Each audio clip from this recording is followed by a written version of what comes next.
Hey everybody, Dave Anderson with TNG, and I'm really excited to continue our conversation with alumni today with a guy who is spent a long time with us, but a really fantastic person, Jeff Sullivan. Now almost coming up on a year, having been out and been an alumni. So Jeff, welcome to our time here together.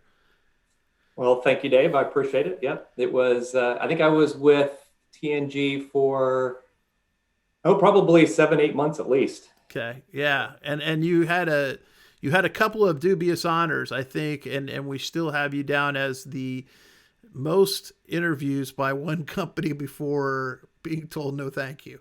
Yeah. What was the number on that? Was it? I think I was close to 13 or 14 interviews. See, because it's up to 18 or 19 now. Yeah. And It just keeps getting bigger every the time fish we talk. stories are always growing, but it was probably 13 or 14. And that included being on campus, being on the phone, and then driving to Chicago one time to meet with one of the executives. So I did some traveling because the position was about an hour and a half, 2 hours away, where the company headquarters was from my house. So I put on some miles in the car. Yeah, well, you were a trooper. So tell me a little bit about your experience as you were looking for work, and specifically kind of what groups like TNG did to help you, but more specifically, kind of what you went through in that process. Yeah. So when I found out that I was going to be leaving the company I was at, I probably, similar to many people, thought, well, I'll leave. I've got great experience. I know what I want to do. And so, maybe I'll be out there for a couple of months at the most, and I'll be able to find a job on my own. And all I'll need to do is apply to a couple of positions, and I'll get the job. So I started that. I took a couple of months off after I found out I was leaving, and then started the process, did it on my own. The company I was at had some services they offered, which helped me kind of work on my resume, helped me to think about, started to think a little bit about networking, but really the focus was more on making sure that all my documentation was right, for lack of a better word. And so I started, applying to jobs, and I did get lucky a couple of times, and had a couple of phone interviews, but it was tough going. And then a friend of mine who had been at the company that I left, reached out to me, and we were talking, and he mentioned TNG. And I'll be honest, the first thing I thought about was, the last thing I want to do is go sit in a meeting once a week with a bunch of people and who might say, "Hi, my name is Jeff. I lost my job." And that was my perception of what this was going to be like. And he just said, "Jeff, I really think it'd be great for you if you went, and you could be helpful to other people." And I'm like, "All right." He kind of like, "I'll go, I'll try it one time." And then it kind of went from there. So, and I can tell you a little bit more about that here in a little bit. But so from there, I really kind of amped up my networking, and through that process, through a lot of ups and downs, honestly, a lot of days when I was really excited, a lot of days when I was really disappointed, but ultimately ended up with a job at Elanco, which, again, like you said, it's been about a year, and it's funny when you look back on it. And I don't know if this is true for everybody. It definitely was true for me. I am thankful for the jobs I did not get. There was a couple of positions, looking back on it now, had I gotten them, I would not be in the position that I'm enjoying today at Elanco. So that was it was a blessing not to get the job. In the moment, it was not a blessing at all. But And that's really tough in the moment, because I oh, know that we've had quite a few people where it's, boy, just anything that'll come down the pike, and especially as that job search goes longer and longer, yeah. it gets more and more enticing to just grab whatever can. Yeah, yeah, Um, I was pretty picky in the beginning. I had a couple of opportunities that, had I been willing to leave Indiana, I could have had a job. There was a job in California, I had another offer in Colorado, and then I didn't get an offer, but we were talking in a position in Nashville, Tennessee, and then we got to the point of, well, you're going to have to be here, and I couldn't be there, and so I was picky in the beginning, and to your point, the longer it goes, the less picky you want to be. So for sure.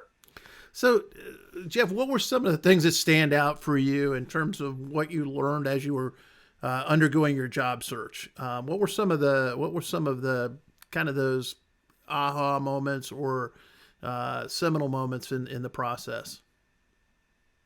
Um, I think there's probably a couple things that really jump out at me.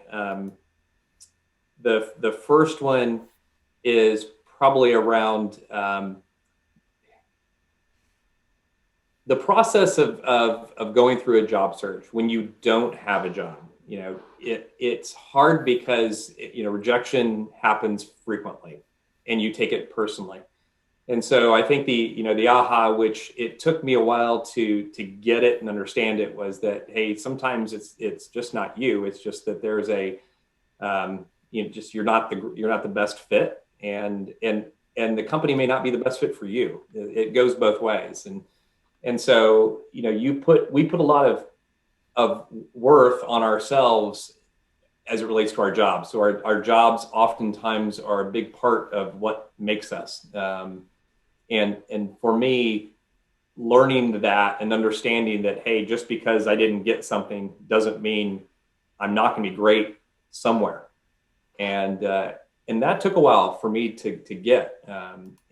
So there's just because of the rejection that you receive, it's just an obvious place for people to go. And so that, again, that was a big learning for me.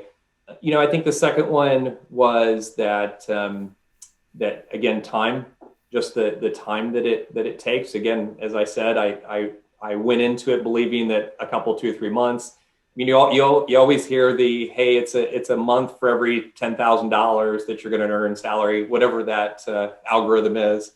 But you don't ever believe that really will be you. You think that again, something's probably going to be right around the corner. And so just appreciating and understanding that the time that it takes, and the work that it takes. And so that is something that I think that I learned throughout the process. I'd say the aha that thankfully that I started from the very beginning, because I had a couple of people, mentors of mine, that told me from day one, treat your job search like a job. And I think many people have probably heard that. I took that fully to heart. I got up every morning at the same time I used to get up for my old job. I actually dressed up business casual, but I got dressed for work, and I went to work, and I had breakfast, and then I went to work just like I normally would. And I tried to treat it that way as much as I could. And probably the hardest thing for me to do during that time was actually take time off, and to give yourself the freedom to take a little bit of time off, because again, in my mind, I had to get a job. And until I got one, I wasn't going to be comfortable. And so that was probably a learning as well, was that, hey, you've got to take a break from it. Because if you're doing it 100%. I think that's even more complicated today with the pandemic. Is that we have not only that, what everybody looking for a job's going through, but now so many people, even though they're working, they're at home, and that casual bit. One of the things I wanted to ask you though was, we talk about the job process being dysfunctional. What areas first, do you agree with that? I assume you would, but second of all, what did you find to be kind of the most dysfunctional and maybe the least fair about the process that was out of your control of looking for work? I think it's the communication piece from companies. We would never, if we treated consumers of our service or product the same way that we treated people who were interested in coming to our places of work, we'd have no customers. So frequently in this process, you you'll hear something. People will want to talk to you. You'll get a phone interview, and they'll tell you, I'm gonna reach back out to you in a week, and you don't hear anything for 4 weeks, or you never hear anything back again.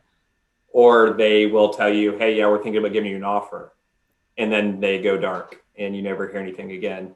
And so I'd say the communication is probably the biggest dysfunctional piece. And I on the one hand, I can appreciate the sometimes the numbers game that they've got, but at the same time, once you've communicated, physical communication with somebody, you've talked to them on the phone, you've seen them in person, you've created a relationship there, whether you like it or not. And so that was probably the hardest part, and one of those that you just you kind of swear that, hey, I'm not going to treat somebody like that when I go through this process again. And I, looking back on it now, I'm trying to think, did I do that at all in my previous roles when I was hiring anybody? I sure hope not, because it's a horrible thing. It really is. Yeah, I mean, and you feel every one of those emails that doesn't show up, it feels almost like a dagger. Yeah. Well, how did the group, or how did TNG specifically help you overcome some of that? Or what were some of the things that you were able to get out of being a part of a group that kind of maybe mitigated some of that Yeah. frustration? So, I was in TNG when we were in person, and so it was great because it gave me a place to be other than in my office. I was doing a lot of networking, so I spent a lot of money in my time off on Starbucks. I probably spent half a year's college tuition in Starbucks for half a year, but having a place to go was really meaningful to me. Again, it's one of those things that it just gave you purpose, and we always had some pre-work to do. And because I knew I had pre-work to do, I was going to get it done, and because I was going to be accountable to the people that I was there with. So I think, I've told this to people, and sometimes I'll even share that without TNG, I don't know if my sanity would have been in check. Hopefully others would have come around me as well, and that hopefully would have happened. But that was really a big deal for me. That it gave me purpose, it gave me accountability. I don't think that I fully appreciated the need for networking until I got into TNG. I thought I knew enough people, but didn't appreciate the steps beyond my direct line of folks that I knew maybe outside of my prior company. And so understanding that and learning that from folks at TNG, both folks leading and the folks I was peers with. Plus, you have a built-in network right there, right? That automatically, I had a group of 15, 20 people that I was networking with each week, and so it was that I would say skills sharpening. So I did several presentations when I was at TNG. So just keeping that alive, right? For somebody that was in sales and marketing, like I am, being able to be in front of people and just keeping those skills sharp, that was important to me, and that was really helpful to me. So I would throw that one down. I'd say the last one that was a big deal was, as I shared there, I had some support directly from the company I was at. They used an outsourced company to help people transition, and they were helpful. But what happened at TNG was the ability to get some very specific things that say, hey, this tends to work, this doesn't work as well. So those kinds of helps in the interviewing process, whether it was the T letters or just being prepared a certain way to be more proactive in taking over an interview, which I never would have thought about had I not gone through, been a part of TNG. Yeah, well, that's great. I think we still use your presentation that you gave about T letters, Awesome. and yeah, no, because that's kind of the cool part, is that we get to learn from you guys as well, because the pieces that you'll pick up sometimes have a direct relationship and transfer over. We just had another person today in our session that gave a talk about their pipeline of networking, which is a really cool thing. So that's this kind of fun thing. Well, what would you say as we kind of wrap up here? What would you say to somebody who's out there struggling in a job search, or who's just maybe gotten word that this is it? What would be some advice that you would offer them? And not so much even, oh, go join TNG. I love to hear that, but I mean, obviously, what are the things that they should think about now as they're heading into this next phase of their life? Yeah. So a couple of things. The first thing I would say is don't try to do it alone. There is no reason to. It can be, it's going to be lonely enough, even with a group of people that are going to support you. So I would say don't go it alone. If it's not TNG, find somebody that you can network with, and at minimum, have that accountability group that you can be checking in with, that's going to ask you, what'd you do last week, to continue to move this process forward, because it is a process. That would be the first thing I would say is just, again, don't go it alone. I think the second thing would be, again, just give yourself the time to, especially if this has just happened, give yourself time to go through the change curve, because it is I don't know as if I've gone through. I'm probably lucky to say this, that I haven't gone through anything too much more dramatic than I have in a job change like I went through. And so, being able to go through that phase to where you finally come out the other end of, okay, now I'm ready to do something about this. That's okay. We have to, whether you go through it quickly or not, you got to give yourself the okay that I need to deal with that and get through it. So, and then I'd say the third piece would be to, again, I would say just have patience in the process, follow the process, and it will happen. As somebody that my brother, who also went through TNG, his time within TNG was much shorter than mine. I think he was probably there for maybe 3 months, 2-3 months. Yeah, I think probably right. Yeah, and I was probably double, almost triple that, probably triple that. And so for me, maybe being maybe on the longer end of it, it can definitely feel like, is this ever going to happen? The reality is that it will, and but it's challenging. So you have to have the patience, and again, that's why I go back to the very first one: don't go it alone, because you need that group of people that's going to help you through this process. So that'd be the three things I would throw out there.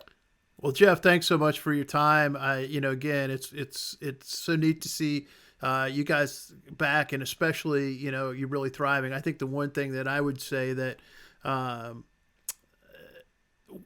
there's the one piece, as I get to sit and work with people every week, is that sense of, will I ever find that job? And I think you're a great example of, we all knew there was a good thing coming.